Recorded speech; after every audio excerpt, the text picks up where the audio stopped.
예, 안녕하십니까. 2월 21일 모닝 미팅 시작하도록 하겠습니다. 먼저 전일 마감 시향 및 증시 동향 발표가 있겠습니다. 임정은 연구원입니다. 네, 안녕하세요. 시황팀 임정은입니다. 먼저 국내 증시 정리하겠습니다. 어제 국내 증시는 주도 업종의 차익 실현으로 코스피가 8거래일 만에 하락한 가운데 한한령 해제 기대감이 부각됐습니다. 최근 증시 상승을 주도한 조선과 전력기기, 건설과 반도체 등의 차익 실현 매물이 출회됐습니다.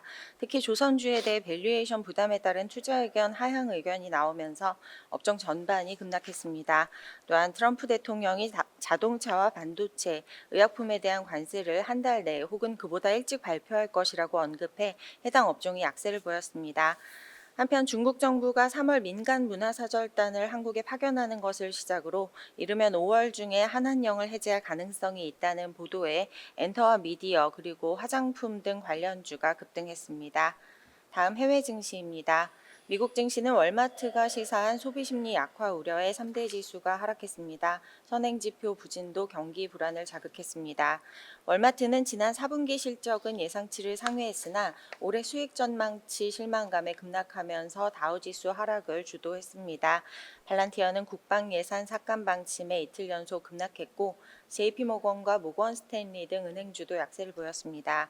한편 1월 경기 선행지수는 전월 대비 0.3% 하락해 직전 두 달간의 상승분을 대부분 반납했고 시장 예상치도 하회했습니다. 미국 10년물 국채 수익률은 장기물 비중 확대가 아직 멀었다는 베센트 재무장관 발언에 하락했고 달러도 베센트 재무장관 발언과 실망스러운 실업지표 등에 하락하면서 2개월 내 최저치를 기록했습니다. 유가는 러시아 송유관 타격 여파에 따른 공급 우려로 3거래일 연속 상승했습니다. 중국 증시는 관세 우려에 최근 기술주 랠리가 후퇴하면서 혼조세를 보였고 유럽 증시는 관세 위협에 따른 불확실성이 이어지는 가운데 기업 실적 부진에 프랑스를 제외한 주요국 증시가 대부분 하락했습니다. 관전 포인트입니다. 트럼프의 관세 정책 우려를 반영한 월마트의 비관적인 실적 전망에 미증시가 하락했습니다. 미 트럼프 특사와 젤렌스키 우크라이나 대통령의 공동 기자회견이 취소됐습니다. 러시아 편향 논란에 당분간 종전 협상 진전에 난항이 예상됩니다. 어제 국내 증시는 최근 주도 업종을 중심으로 차익 실현 매물이 출회됐습니다. 관세 및 경기 우려 그리고 단기 상승 피로감에 숨고르기가 연장될 가능성이 있겠습니다. 이상입니다. 예, 다음은 ETF 자료이고요. 박유한 연구원입니다. 실적 발표 시즌이 끝나가는데 S&P 500 지수가 신고점을 경신했습니다.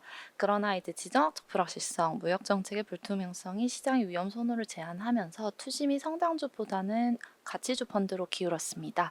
실제로 전일 미국 상장 ETF 내에서 자금 유입 상위 10개 ETF 중에 4개가 성장주가 아닌 가치주였습니다. 대형주 중심의 자금 유입과 S&P 500 지수 상승이 동시에 일어났던 최근과는 다른 양상입니다. 이외에는 이제 중국 인터넷, 유로존, 미국 제외 선진 등이 그 뒤를 이었습니다. 사실 이제 미국 시장 상승세를 이끌어왔던 대형 기술주의 이익 성장률 둔화세도 투심을 제한하는 요인입니다. 2024년 M7 종목은 전년 대비 이익이 36.0% 성장하면서 S&P 500의 이익 성장의 75.8%를 견인할 것으로 예상됩니다. 그러나 이제 2025년 그리고 2026년에 M7 종목 이익 성장률 컨센서스는 각각 이제 17.2%, 15.2%로 과거 대비 낮습니다. 오히려 M7을 제외한 S&P 500 493개 종목들의 이익 성장세가 가파르게 나타나 M7과 S&P 493의 이익 성장률 격차는 감소할 것으로 추정됩니다. 이에 따라서 이제 대형 기술주 외에 투자 범위를 확대하는 투자자라면 트럼프 행정부의 정책 기조, 수혜를 받을 것으로 예상되는 스타일로 이제 가치주에도 한번 관심을 가져볼 만합니다. 그동안 이제 좀 소외됐었던 측면이 있었는데요. 이제 전통 가치주는 금융, 유틸리티, 소비재 등의 섹터를 포함합니다. 이 세 부분을 좀 살펴보면 이제 금융 같은 경우에는 이제 트럼프 일기 첫 해 금융 규제 완화의 영향으로 금융 업종이 기술 업종 다음으로 높은 수익률을 기록했던 바 있습니다. 트럼프 일기에 이제 도드 프랭크 법안의 완화가 추진된 것처럼 트럼프 2기에서도 이제 굵직한 금융규제 완화 절차가 추진될 것으로 예상되는데요. 실제로 이제 2월 18일 트럼프 대통령은 미국 증권거래위원회와 연방거래위원회 등의 연방기관들의 권한을 제한하는 행정명령에 서명을 했습니다. 이에 따르면 이제 앞으로 연준은 통화정책을 제외한 금융감독 및 규제 업무의 경우 백악관에 미리 보고하고 협의를 해야 합니다. 이제 두 번째로는 이제 유틸리티 측면인데요. 이제 트럼프 대통령은 스타게이트 프로젝트를 발표하며 약 5천억 달러를 투자해 데이터 센터 등의 AI 인프라를 건설하겠다고 언급한 바 있습니다. 이제 AI 기술 발전에 따라 데이터 센터가 늘어나면서 전력 인프라 수요가 견조하게 유지될 것으로 전망되고 있는데요. 이제 마지막으로 가치주 속의 이제 소비재를 살펴보면 사실 이제 트럼프의 관세 정책이 유통주 투자 심리에 부정적으로 작용하는 것은 사실이지만 유통업종 내에 초대형 할인점이 견조한 이익 전망을 유지하고 있다는 점은 긍정적입니다. 이런 측면을 고려했을 때 이제 관심 ETF로 미국 가치주 투자 ETF 내의 순자산 규모가 가장 큰 VTV에 주목합니다. VTV는 참고로 구성 종목 내의 금융업종의 비중이 가장 높습니다. 자세한 내용은 보고서 참조 부탁드립니다. 예, 다음은 인도 증시 자료이고요. 김승민 연구원입니다. 네, 안녕하세요. 아시아 주식 김승미입니다. 인도 증시 관련한 코멘트 전달드리도록 하겠습니다. 인도 증시는 지난해 10월부터 줄곧 부진한 흐름을 보이고 있습니다. 그 원인을 트럼프발 불확실성과 정부의 인프라 투자에 대한 소극적인 태도가 주요 원인이라고 판단하고 있는데요. 트럼프 당선 이후에 루피 약세와 관세 우려로 외국인 자금이 순유출세로 돌아섰고 2월 1일에 발표된 회계연도 2026 예산안에서 인프라 예산 규모가 시장 기대치를 하회하면서 정부의 제조업 육성 의지에 대한 의구심이 생겼기 때문입니다. 그래도 2월 12일에서 13일 이틀간 열린 미국과 인도 정상회담에서 주력으로 다뤄진 내용인 무역 협정에 대한 논의, 제조업 분야에서의 협력 이런 내용들이 긍정적으로 보입니다. 무역 협정 관련해서는 2030년까지 무역 규모를 5천억 달러 이상으로 확대하고 인도의 노동 집약 제품의 대미 수출 확대 방안을 논의하기로 했습니다. 이에 인도 정부는 정상회담 직후에 가을에 1단계 협상을 진행할 수 있도록 하겠다는 적극적인 협상 태도를 보이고 있고 미국 입장에서는 새로운 히토류 수입처를 확보해야 되는 상황인데 글로벌 히토류 매장량 5인 국가인 인도와 무역 협정에 적극적으로 대응할 것으로 보고 있습니다. 제조업 협력 분야에서는 반도체, AI, 원자력 에너지 같은 첨단 기술 분야에서 협력을 강화하기로 약속했습니다. 지난 보고서에서 봤듯이 인도 정부는 이제 인프라 투자 예금이 시장 기대치를 하회했지만 그래도 이 투자 자금 출처를 정부에서 민간으로 전환하는 과정을 보이고 있기 때문에 여전히 적극적인 태도를 유지하고 있다고 보고 있습니다. 미국과의 제조업 협력 확대 속에서 정부의 인프라 투자 지원은 인도 제조업 부분에 유의미한 투자 확대를 기대할 수 있는 요소라 보고 있습니다. 이에 따라 인도 증시가 하반기부터 반등할 것으로 전망하고 있는데요. 트럼프 대통령이 4월부터 인도를 포함한 무역 적자 국가에 상호관세를 부과하겠다고 발표했기 때문에 단기적인 변동성을 동반한 하락세는 이어질 가능성이 있다고 보고 있습니다. 하지만 상반기 중에 PPP 3개년 계획이 구체화되면서 정부의 인프라 투자 의지가 확인될 거고 3분기에는 무역 협정에 대한 기대감이 확대되면서 증시의 하방 압력이 해소될 거로 보고 있습니다. 인프라 투자가 확대되고 수출 경기를 저해하는 요소들이 해결되면 고용 시장의 하방 압력도 완화되면서 내수 경기가 점차 회복세를 보일 것으로 예상하고 있습니다. 감사합니다.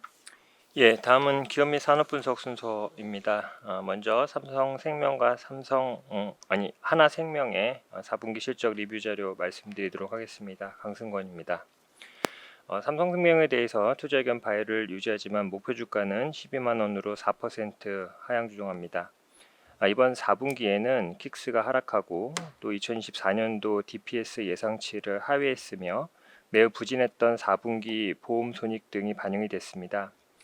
그럼에도 불구하고 저희가 투자 의견 발의를 유지하고 있는 이유는 킥스 하락에도 배당 성향은 전년 대비 3.3%포인트 상승하면서 중기적 목표 추진이 진행되고 있고 삼성생명이 삼성화재 지분을 직접 매입할 의사가 없다고 밝혔지만 향후 삼성화재의 주주환원 정책에 신규 자사주 매입 소각이 포함된다면 지분법 적용이 가능한 충분한 지분 확보가 가능할 것으로 판단되기 때문입니다. 또 계리적 가정 변경으로 4분기 보험 손익이 크게 악화됐지만 CSM 성장률이 상대적으로 견조하다라는 점을 감안하면 2025년 보험 손익 회복 가능성이 높다라고 생각을 합니다. 다만 이번에 처음 반영된 유배당 연금 계약에 대한 손실부담 계약 부담의 경우 2025년도에도 손익 악화 요인으로 작용할 것이고 이를 반영해서 연간 이익 전망치를 3.2% 하향했습니다. 4분기 지배주주 순이익은 647억 원으로 컨센서스를 70.6% 하회했습니다. 원인은 계리적 가정 변경으로 보험 손익이 크게 악화되었기 때문입니다. 보험 손익 조정 내용들은 세부 내용을 확인하시면 될 것 같고요.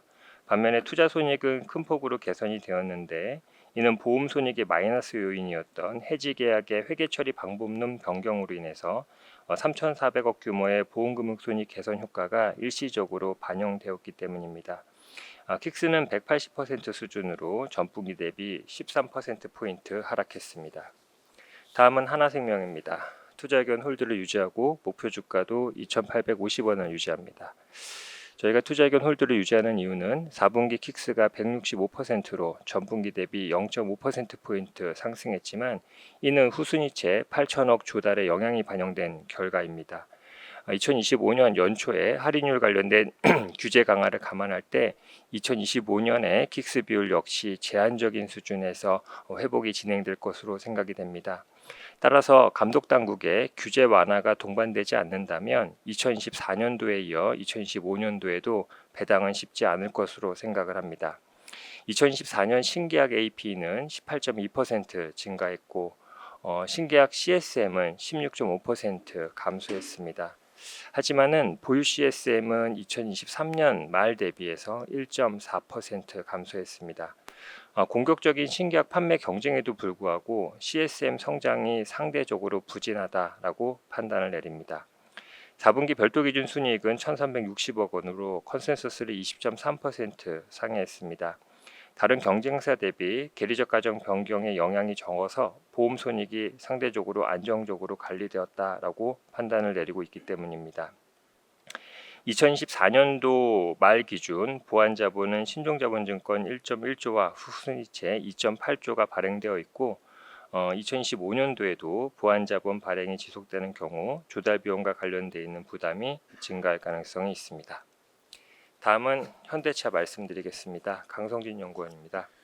안녕하세요. 자동차 담당 강성진입니다. 어제 현대차와 GM의 협력 관련된 뉴스가 나와서 간단하게 코멘트해봤습니다. 어제 나온 언론 보도에 따르면 현대차가 GM의 미국의 유유 생산 능력을 이용해서 CKD, 즉 차량을 반조립 상태의 부품 형태로 수출한 다음에 현지 조립 공장에서 완성해서 판매하는 방식으로 생산하는 것을 추진 중에 있습니다. 이는 미국의 관세 부과를 피해갈 수 있는 좋은 방안일 수 있지만 GM의 충분한 유유 생산 능력이 있는지는 확인할 필요가 있습니다. 이에 앞서 지난해 9월에 현대차 그룹하고 GM 그룹하고 포괄적 협력을 위한 MOU를 체결한 바가 있습니다. 당시 저희는 리포트를 통해서 향후 현대차가 GM과의 협력을 통해서 미국의 외국 회사 규제를 피해갈 수 있을 것이라고 전망한 바 있습니다. 당시에는 저희가 이제 장차 무인 모빌리티 산업이 도래하고 각국이 이를 자국 산업으로 이제 보호를 할 경우를 상정을 해서 내놨던 분석이지만 지금같이 미국이 관세를 통해서 자동차 산업을 보호할 때도 적용이 될 수 있다고 보여집니다.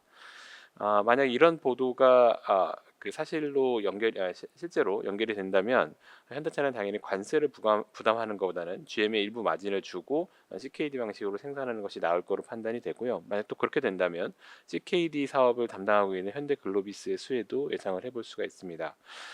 저희가 가지고 있는 데이터베이스에 따르면 GM은 2024년 기준 미국에서 220만 대의 생산 능력을 가지고 있고 실제 생산 대수는 170만 대 정도니까 한 50만 대 정도의 유유 생산 능력이 있는 것으로 보여집니다. 다만 저희가 좀 더 고민을 해봐야 되는 부분은 GM도 현대차랑 똑같은 사정이라는 겁니다. 그러니까 미국에서 관세가 부과되면은 GM이 해외 공장에서 생산하던 차를 미국 생산으로 전환할 필요가 있고요. 이 대수에 대해서는 가늠을 해보면 일단 우리가 알고 있는 한국 GM에서 미국으로 수출한 대수만 해도 한 42만 대 지난해 됐었고요. 그리고 미국에서 GM이 내수용 픽업으로 판매한 차가 한 100만 대 되는데 그중에 40%가 멕시코 캐나다산이기 때문에 역시 또한 40만 대 정도가 관세에 노출이 돼서 적어도 80만 대 이상을 GM도 국내 생산으로 돌려야 되는 상황이고요. 현대차는 2024년에 미국에서 111만 대를 팔았는데 미국에서 판매한 자동차 중에서 111만 대가 한국과 멕시코에서 생산한 차량이었었는데 앞으로 이제 신규 공장으로 50만 대 정도까지는 수입 대체를 할 수 있다고 보더라도 60만 대 정도가 미국 관세 부과 위협에 노출되어 있는 상태라 GM과 현대차가 다 GM의 유효 설비를 이용해서 이 문제를 피해갈 수 있을지는 좀 지켜봐야 될 것 같습니다. 이상입니다. 다음은 엔터테인먼트 월보랑 그 다음에 FTM 산업 자료가 하나 있습니다. 이선아 연구원입니다. 안녕하세요. 엔터 레저 담당 이선아입니다. 엔터 2월 월보부터 말씀드리겠습니다. 1월은 잘 아시다시피 이제 아티스트 활동이 적은 계절적 비수기인데요. 연말 시상식 이후에 아티스트들이 휴식기를 갖는 시기이기 때문입니다. 이로 인해서 1월에 서클 차트 탑100 판매량은 전월비 와 전년비 모두 크게 감소하는 모습을 보였습니다. 그럼에도 불구하고 제일 눈에 띄는 아티스트는 세븐틴 부석순인데요. 싱글 2집이 71만 장 판매가 되면서 하이브의 판매량에 기여를 했습니다. 또한 1월 앨범 수출액이 이제 감소하는 모습을 보였는데 주요국 수출 중 유일하게 반등한 것이 이제 중국 수출액입니다. 중국에서 인기가 많은 세븐틴 부석순 신보 발매에 기인한 것으로 보입니다.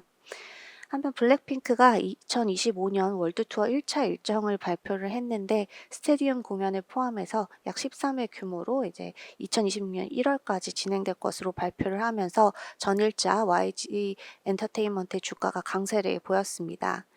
미디어 부문에서는 넷플릭스의 독주가 이어지고 있는데요. SBS 콘텐츠가 추가되면서 볼거리가 늘어났고 네이버 멤버십 효과로 이용자도 늘어나고 있는 것으로 보고 있습니다. 최근 중국 개방 기대감이 높아지고 있는 가운데 지속적인 관심이 필요하다고 판단하고 있습니다. 카지노의 경우 1월 파라다이스와 GK의 실적이 희배가 갈렸는데요. 파라다이스의 경우 드롭백과 매출액이 모두 증가했지만 GK의 경우 드롭백과 매출액이 모두 감소하는 모습을 보였습니다. 12월 외국인 입국자 수는 전년 동기 대비 22%가량 증가를 했고 전월비로는 소폭 감소했습니다. 다음으로 엔터테인먼트 FTM 말씀드리겠습니다. 2월 19일 한국경제가 보도한 언론 보도에 따르면 이르면 5월경 한한령이 해제될 예정인데요. 미중 갈등이 격화되면서 중국이 주변국과의 관계 개선에 적극적으로 나서면서 이번에 보다 한한령 해제감 기대감이 크게 상승하고 있습니다. 한한령의 최대 수혜는 중국 공연이 가능해진 엔터테인먼트 섹터라고 판단합니다. 한한령 이전에 중국에서 최대 규모로 공연을 진행한 K-팝 아티스트는 빅뱅인데요. 과거에 중국에서 48만 명가량을 목격한 바가 있습니다. 그러나 높아진 K-팝의 위상을 고려할 때는 한한령 해저로 인해 중국 본토에서 공연이 가능해진다면 약 100만 명 이상의 추가 모객이 가능할 것으로 기대하면서 컨센서스의 상승 가능성이 있다고 판단합니다. 미디어 부문에서는 단기적으로 기존 판매했던 구작에 대한 정산이 기대가 되고 장기적으로는 추가 판매 및 동시 방영에 대한 기대감이 반영이 될 것으로 예상하고 있습니다.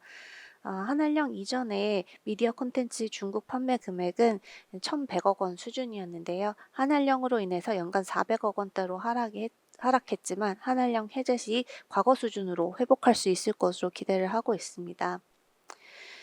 그리고 이제 블랙핑크가 월드 투어 계획을 발표를 했는데요. 보다 자세히 말씀을 드리면 이 1차 투어 일정은 총 13회로 62만 명 정도의 모객이 예상이 됩니다. 이는 약 회당 5만 명 수준이라고 보시면 되는데요. 지난 월드 투어 봄핑크에서 동일한 회차 약 66회를 진행한다고 가정할 경우에는 회당 모객 인원이 이제 5만 명 수준으로 늘어났기 때문에 약 240만 명을 모객할 수 있습니다. 그래서 봄핑크가 과거에 180만 명 가량을 모객했는데 240만 명 가량 모객이 가능해지면서 모객 인원이 약 33% 증가한 수준입니다. 또한 봄핑크 투어 당시에 블랙핑크는 회당 40억 원가량 개런티를 받은 것으로 추정하는데요. 현재는 더 높아진 인지도를 기반으로 해서 개런티 금액이 상승했을 것으로 예상을 합니다. 그래서 P와 Q 모두 상승을 하기 때문에 전일자 YG 엔터테인먼트 주가는 13% 상승 마감했습니다. 보다 자세한 내용은 리포트 참고 부탁드립니다. 감사합니다. 예, 다음은 미디어 산업 자료고요. 최용원 연구원입니다. 네, 쿠팡 플레이에서 이제 광고를 도입하겠다라고 발표를 했고요. 그리고 독점 판매사로 나스미디어를 선정했습니다. 이렇게 되면 뭐 OTT 광고가 이제 넷플릭스, 티빙에 의해서 이제 쿠팡 플레이까지 참여하면서 이제 OTT 광고 사업자가 늘어나는데, 이제 OTT 사업자가 늘어나서 뭐 경쟁이 심화된다라고 보기보다는 시장 규모가 확대되지 않을까라고 저는 생각을 하고 있습니다. 왜냐하면 아직까지는 OTT 시장 규모가 굉장히 작기 때문입니다. 저희는 뭐 결국 OTT 광고가 TV 광고를 TV 광고 시장 규모를 가져올 거라고 생각을 하고 있고요. 2025년에 TV 광고 시장 규모가 약 3조 원입니다. 근데 저희는 한 침투율 5% 정도 해서 OTT 광고가 한 1,500억 정도는 가지고 올 수 있지 않을까라고 생각을 합니다. 미국을 예로 들어서 말씀드리면, 미국은 2028년에 이제 OTT 광고 시장 규모가 TV 광고 시장을 뛰어넘을 것으로 전망을 하고 있습니다. 반면에 우리나라는 아직까지는 OTT 침투율이 낮아서 그것보다는 늦겠지만 그래도 미국과 같은 흐름을 보일 수 있다라고 생각을 합니다. 뭐 관련돼서 가장 큰 수혜가 있는 거는 결국 미디어 랩사입니다. OTT 광고에 대한 광고 대행을 하면서 이제 수수료를 취득할 수 있기 때문입니다. 이상입니다. 예, 다음은 미국 주식 포트폴리오 자료고요. 김세환 연구원입니다. 안녕하세요. 미국 주식 종목 담당 김세환입니다. 저희 지금 NP 자료가 나왔고요. 모델 변동성 관리를 위해서 헬스케어를 조금 상향하고 낙폭과대는 저희가 반도체로 선정을 좀 했습니다. 일단 저희 모델 포트폴리오 1개월 수익률은 시장 대비 0.74%포인트 상회한 2%대를 기록을 하고 있고요. 2023년 이후 누적 수익률은 지금 현재 119% 정도로 시장 대비해서는 33.3% 정도 상회를 하고 있습니다. 지난 1개월 동안 스타벅스, 메타 플랫폼, UiPath, 어플라이드 머티리얼즈, 넷플릭스의 성과가 좀 개선돼서 좋게 나타났습니다. 저희 NP를 조금 설명드리면, 일단 그 미국의 컨센서스를 기반으로 한 3년에서 5년치 정도 저희가 추정치를 사용을 하고 있고요.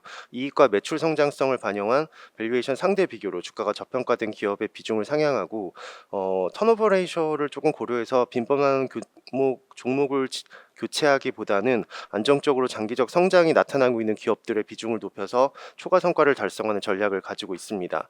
NP의 총 종목 수는 23개로 구성이 되어 있고, 액티브 비중은 62.4%, 그리고 아무래도 성장주의 비중이 높다 보니까 PE 멀티플이 조금 높게 나타납니다. 하지만 장기익 성장성을 반영한 이 멀티플은 대부분 낮은 종목들로 끌어가고 있고, ROE는 평균 34% 정도를 저희가 가져가고 있습니다.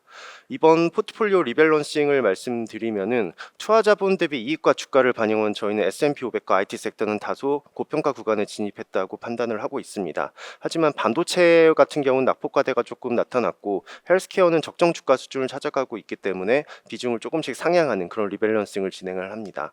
운용 비중 확대 종목으로는 엔비디아, ASML 홀딩, 존슨앤존슨, 스타벅스, 마이크로소프트를 제시하고, 일부 운용 비중 축소 종목으로는 메타, 넷플릭스, 세일즈포스, 서비스나우를 제시를 합니다. 딥시크 영향으로 변동성이 증가한 엔비디아는 높은 영업이익률과 ROE가 지금 현재 83%에 달하고 있는데요. 이를 반영할 시 주가는 저희는 저평가되어 있다고 판단을 하고 있고, ASML의 차세대 EUV 인도도 이루어지면서 매출의 지금 성장에 기여를 하고 있습니다. 존슨앤존슨은 고마진 사업으로의 전환을 통해서 의료기기 그리고 제약 포트폴리오 확대가 나타나고 있고, 스타벅스는 이제 백투 스타벅스라고 해서 기존의 매장을 조금 더 차별화하고, 그리고 좋은 커피를 쓰고 가격은 올리지 않고, 이런 이제 전략적인 부분을 내세우면서 향후 매출 성장성을 반영한 기업 가치도 상대적으로 저평가 구간에 있습니다. 마이크로소프트의 확고한 AI 수익 모델에 따른 수혜도 이어질 거라고 기대를 하고 있고, 저희가 마지막으로 모델 탑픽으로 액티브 비중이 가장 높게 되어 있는 종목으로는 알파벳, 존슨앤존슨, 넷플릭스, 스타벅스, 마스터카드를 제시를 드립니다. 자세한 내용을 리포트를 참고해 주시기 바랍니다. 예, 이상 준비된 자료 발표를 모두 마쳤습니다. 감사합니다.